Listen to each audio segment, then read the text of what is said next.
Record Store Nation, Happy New Year. This is the first episode in the new year, the first episode of 2024. So I guess I can still say Happy New Year. Happy New Year from the Record Store.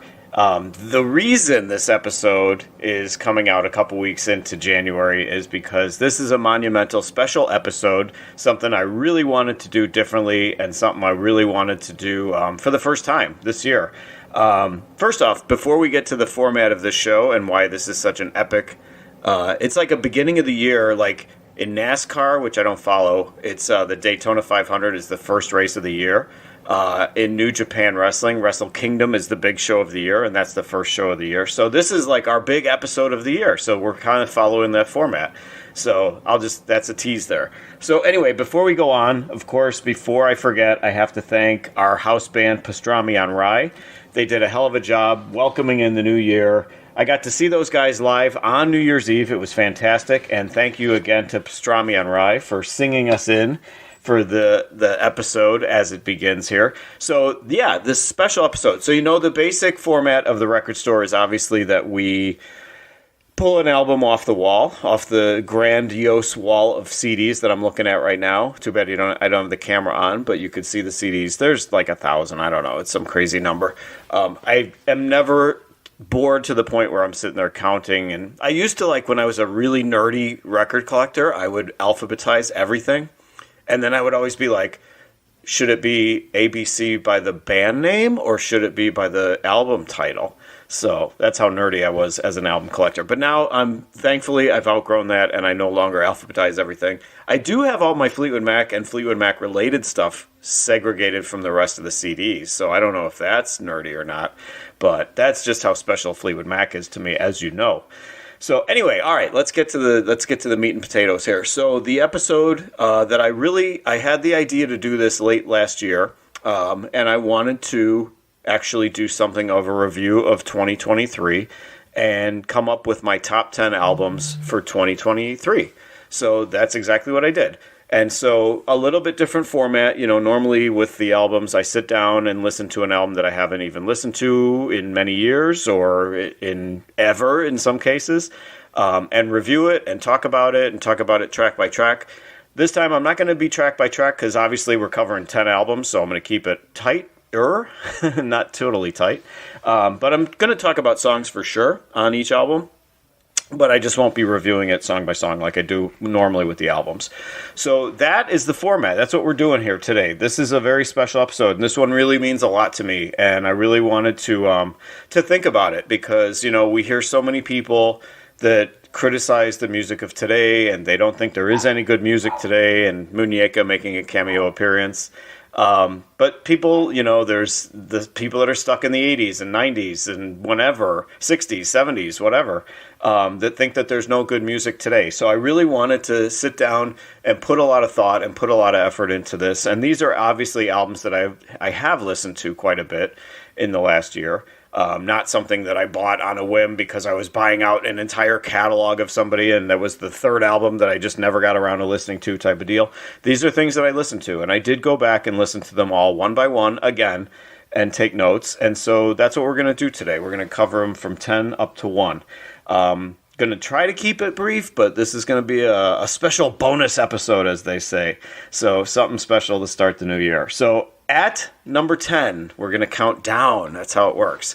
So at number 10, and actually on the Patreon, I will say we're not only going to have my favorite song of the year on the Patreon this time, but we're also going to have a couple honorables, a couple that just were under the top 10. Because there were a couple albums that just missed the cut. There was so much good stuff this year that I really, really enjoyed. Like the top 5 are like all interchangeable. We've said that on other topics and other shows, but the top 5 albums this year, in my opinion, they were all so good that any of them could have been number 1. Just the day I made the list, number 1 ended up being what number 1 was. So, all right, number 10. This is going to come as a shocker. Number 10 is Miley Cyrus. The album is called Endless Summer Vacation. Are you shocked? Are you just blown away that I would have a Miley Cyrus album in my top 10? There's something I've always really liked about this girl's voice and about her. There's something cool about her. and just the raspiness of her voice. So she's a very complicated, very eccentric person. Plus, she always gushes about her love and respect for Stevie Nicks. So that's always opens the door for me to take her seriously and to give her a chance. So this album, Endless Summer Vacation, starts with a song called Flowers. It's off to a very dancey, very good start. Second song is called Jaded. It brings home that she's been through some shit, and this album is a palate cleanser for her. I think that's the way she looked at it. This was an album to get some stuff out of her system. And it is a another really good song. So a couple of really good ones starting off this album.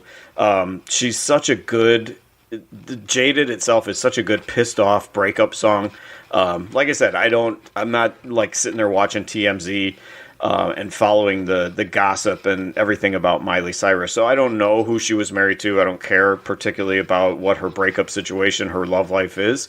But when good music comes from it, then I'm happy about it. So the album itself has this kind of ethereal, kind of dreamy sound to it, kind of feel to it.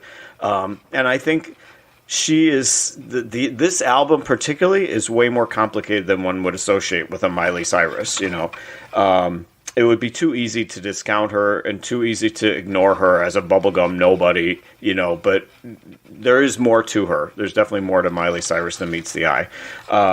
Plus that voice. There's just something about that voice.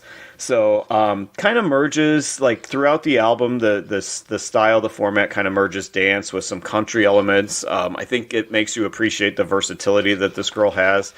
There's a song called You that has a very Lady Gaga sound to it.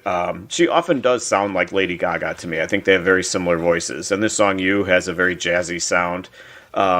Just really interesting to me how Miley bounces around from one genre to another. There's heavy synthesizer. And again, it's just a very Gaga sound to her. I'm not sure. There must be some connection there between the two of them. So she's really pissed off on a song called Muddy Feet. It's about a cheating guy. So there's so much to this. It's just, and then she's swearing on this song. So you're like, is that Hannah Montana swearing? So this song also, Muddy Feet, also has Sia on it. And I've always loved that song Chandelier by Sia. So a really good fit here.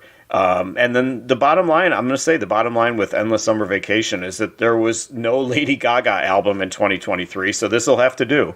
I appreciate the fact that Miley does what she wants with her music. She's not fitting into any pigeonhole or any kind of stereotype. The closer on this album is a piano ballad, a really strong piano ballad called Wonder Woman. You want to figure out who she's singing about because you're like, okay, Wonder Woman, singular. She's got to be singing about her mom or somebody specifically, but a strong, undefeated woman, and then as the song goes on, you figure out that she's basically singing about women in general. So I think it's a really powerful way to end a really good album. I think that there's a lot of facets to Miley Cyrus, and I think that a lot of them are on display on this album. So really enjoyed Endless Summer Vacation at number 10. So, all right, number 9. One of my favorite bands, you've heard me talk about Goo Goo Dolls many times. So they came out with an album this year at number 9. It's called Live at the Academy 1995. It's very good. I love the Goo Goo Dolls. I especially love them live. And this album, it's a double album. It shows their evolution from this punky garage sounding band to this polished hitmakers band. It's a double album, and we'll get to some of the weird things about this. So it is kind of weird, I will say, because there's a couple songs on here that there's 2 to 3 versions of the same song. So I'm a little questionable in the sense that they could have made it into a single album, and just made one long single album, 16, 18 songs or so. Or they could have done a double album, but with other material. But for whatever reason, there's certain songs on here that they've done multiple times. So it's very raw. It's a very raw sound. It's from 1995. But it's cleaned up, obviously. They mastered this, so it's very cleaned up. It's a very intimate live setting initially. It sounds like it's like a sound check initially. Honestly, it feels like there's like 7 people in the audience, and then we go to a bigger venue. It like progresses throughout the course of the 2 discs. They go to a bigger venue, maybe a couple hundred people. The songs get real heavy bass. That's one thing I will say. It's different in the current day Goo Goo Dolls in the sense that the bass is much more prominent than it is now. Early hits like Naked and Name are just very raw and unpolished sounding before they became, so much more heavy production, which I like the heavy production. Don't get me wrong. I actually prefer the current version of Goo Goo Dolls to the first couple albums. This album, Live at the Academy, is based on their first 5 studio albums. It's got stuff from all of those albums, even though some of the songs are done 2 and 3 times. So anyway, but as always, as we always talk about with Goo Goo Dolls albums, there's always the split between the Johnny Resnick songs, which are so good, and he's got such a great voice. And then you get the Robbie Tackick songs that are just kind of there, And I always talk about that. I've talked about it in the book, in All the Right Notes. But I think the band would definitely lose something without Robbie. It would lose some of the grit that Robbie brings. Even though Robbie doesn't have the greatest of voices, the format now is that there'll be like 12 songs or so on an album, and Robbie gets 1 or 2, and Johnny gets all the rest because Johnny's the heartthrob and the one that everybody wants to hear sing anyway. So I think that the band would lose something without Robbie. I think it would take away some of the grit. So he is integral overall. But anyway, they do go back to, like I said, those first couple albums where they're more of a garage band. It's just kind of weird hearing them with this really sped up guitar. Like there's a song called Up Yours and another one called Another Second Time Around. And it's just, they're so sped up, It's just so weird thinking about where they are now and who they are now when you hear how fast, like how punky and how fast played those songs are. Again, 7 of the songs, I did the math just before I started recording. 7 of the songs are done either 2 or 3 times each. I just don't get it. I don't know that you needed the progression to hear what did it sound like in the sound check versus what did it hear in front of 7 people versus what did it sound like in front of 1,000 people. So the songs are good, but it could have been, like I said, it could have been one tight album. There's enough good stuff on this album, though, to make it number 9 for the year. But, as I've said, too much Robbie. All right.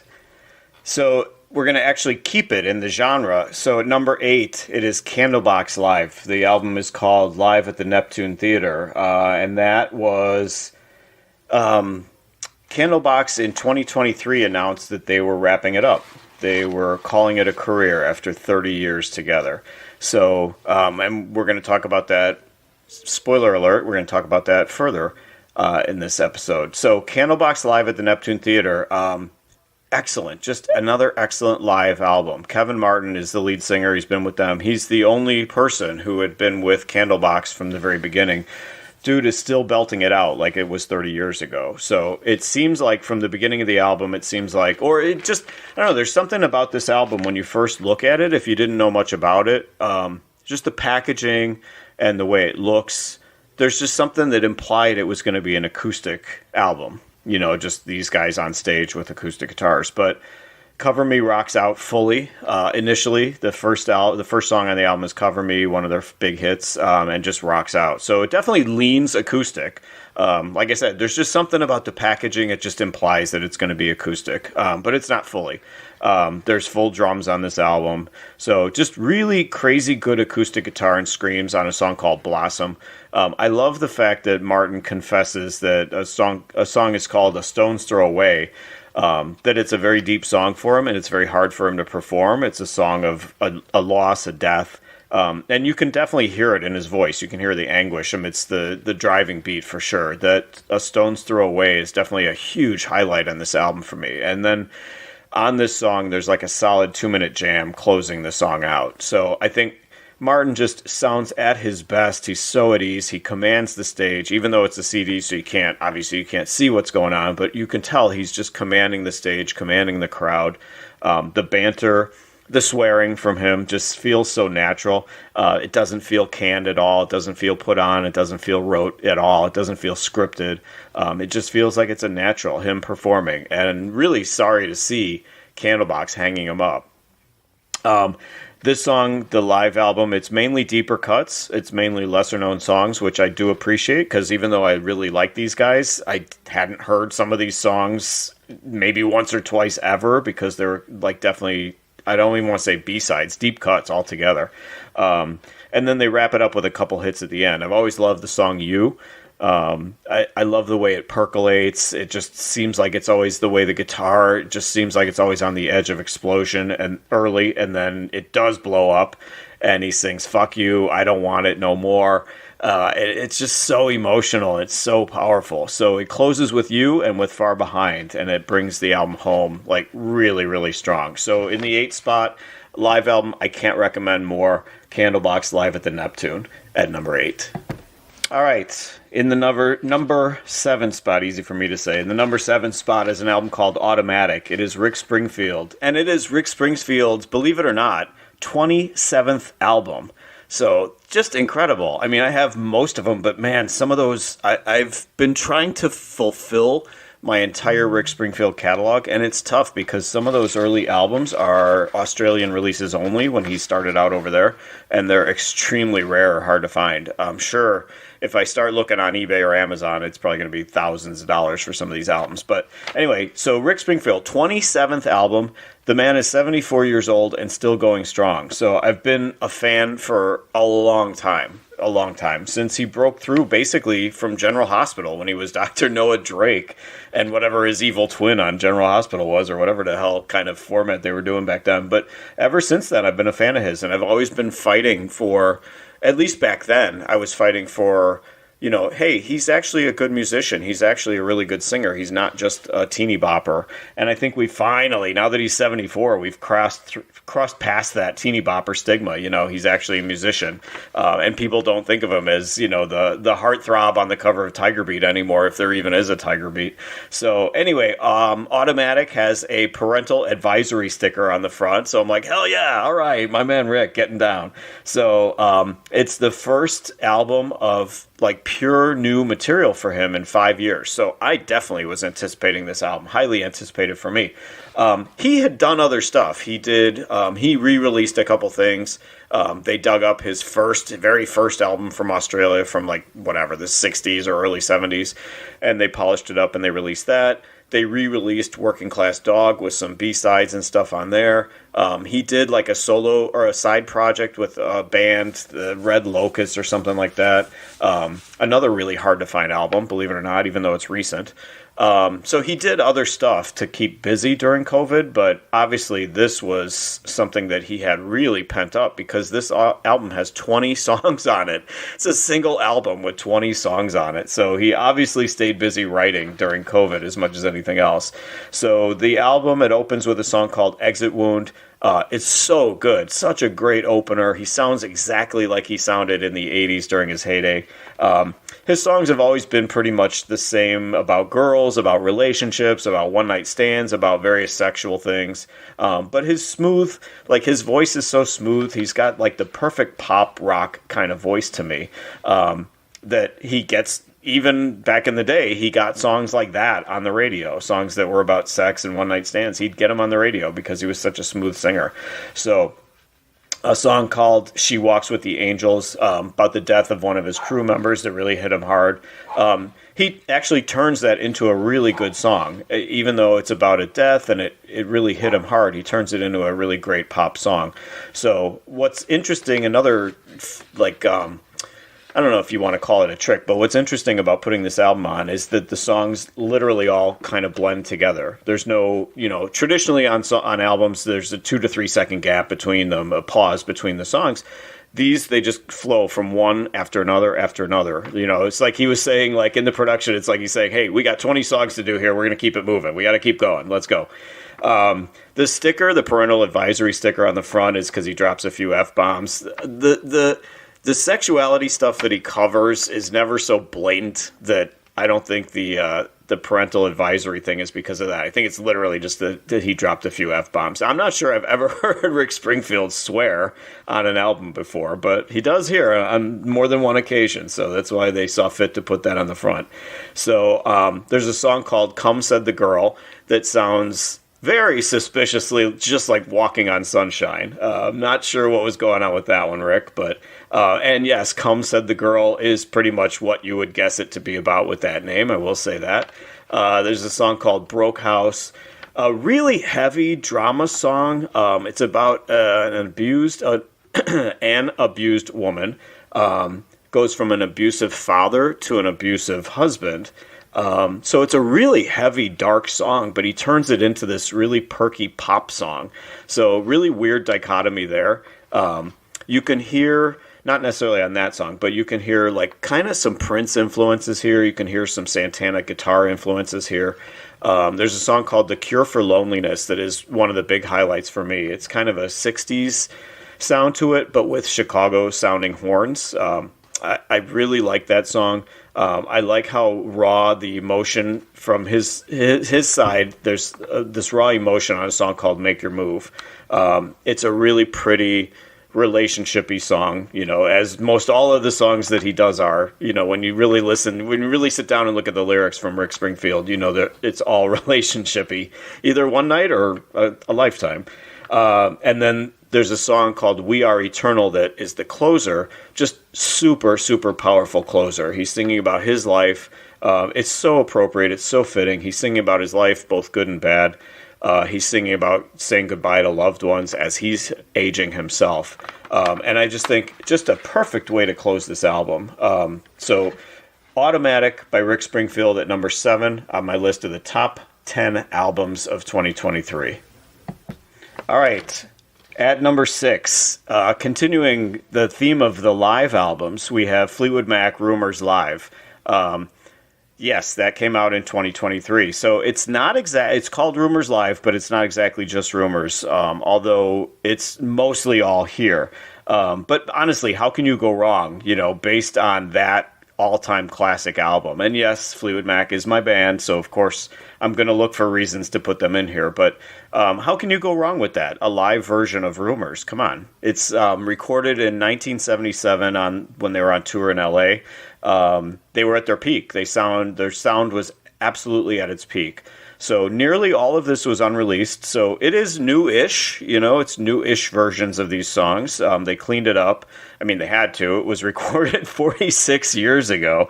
The sound is just so clean, it just sounds amazing. So Lindsey Buckingham opens the album with "How You Doing?" And I swear it sounds like a 12-year-old. I mean, these guys were so much younger, obviously, 46 years ago. So he sounds like a 12-year-old saying, "How you doing?"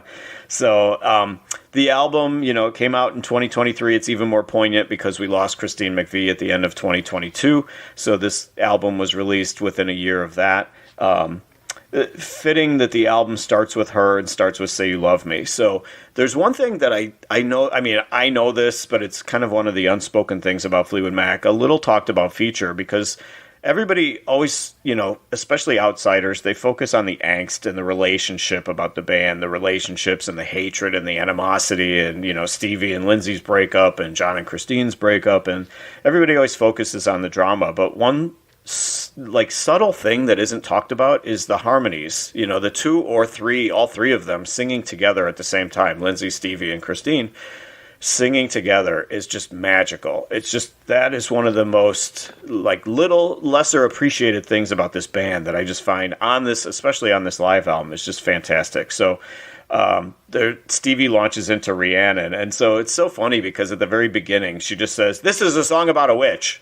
And that's how she says it too. It's like she's over this, I'm listening to it. I'm like, I've seen Stevie do Rhiannon so many times, and I've seen her both live and on TV or on video and so on. But it's just such a she's over it. She's just she's just done with it. This is a song about a witch. And so I'm like, okay, or maybe in 1977 she just wasn't as stage polished, with the banter yet, because the banter definitely got improved and got longer and got more charismatic as it went on. So anyway, I think she was pacing herself because she then rips into this Rhiannon with ferocity, just vocal ferocity. And like I said, I've seen her do it live so many, dozens of times. And I would say, honestly, that version that's on this album is the best version I've ever heard, which is saying a lot. So a couple other highlights. Lindsey Buckingham is amazing on a song called "Oh Well." And also "I'm So Afraid." Those are two songs that just they just show off his guitar prowess. Just so much energy on those songs, so much just throbbing power on those two songs. I just love Lindsey on those two. Oh Daddy is so smooth. It's such a beautiful song. It doesn't deserve the people that say that Silver Springs, should have been on Rumors, should have been, Oh Daddy should have been the casualty that came off Rumors, and Silver Springs. Silver Springs is a great song, don't get me wrong. I love the story behind all of that, and Oh Daddy is such a beautiful song. One question, why is Go Your Own Way the 13th song when there's 18 songs on this album? Go Your Own Way was always the concert closer. If you want authenticity, Go Your Own Way was always the closer before they started doing encores. So they closed this album with Blue Letter. I'm like, huh? Blue Letter? I don't get it. But anyway, great song, but didn't see that as being the closer of a concert. So just a minor quibble. But obviously the set has to end with Songbird, which is authentic because in concert they always did Songbird last. They usually would do 2 to 3 encore songs after the main set, and the last song, no matter what, the last song was always Songbird. So obviously, with this album being such a tribute to Christine McVie, and just such a personal thing for the band, it obviously had to end with Songbird. So just another beautiful rendition of that song on Rumors Live in the number 6 spot. Okay, we're going to take a break. We're going to pay some bills. We'll come back with the first 1 through 5 on the top 10 albums of 2023, and we'll be right back with The Record Store. Hang with us.